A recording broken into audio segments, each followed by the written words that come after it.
பெரியகுளம் நகராட்சிக்கு உட்பட்ட பகுதியில் தமிழக வெற்றிக் கழக வேட்பாளர் வீடு வீடாக சென்று முதியோர்கள் காலில் விழுந்து ஆசீர்வாதம் பெற்று 18ஆம் தேதி காலை முதல் தீவிர வாக்கு சேகரிப்பில் ஈடுபட்டார். தேனி மாவட்டம் பெரியகுளம் சட்டமன்ற தனி தொகுதியில் தமிழக வெற்றிக் கழகம் சார்பில் போட்டியிடும் வேட்பாளர் சபரி ஐங்கரன் நாள்தோறும் தீவிர பரப்புரையில் ஈடுபட்டு வருகிறார்.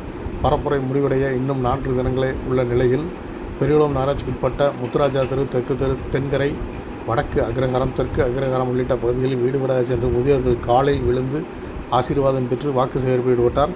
பிரச்சாரத்தின் போது தமிழக வெற்றிக் கழகம் அறிவித்துள்ள தேர்தல் வாக்குறுதிகளை அச்சடித்த துண்டு பிரசுரங்களை வழங்கி தங்களுக்கு வாய்ப்பு தாருங்கள் என தீவிரமாக வாக்கு சேகரிப்பில் ஈடுபட்டார்.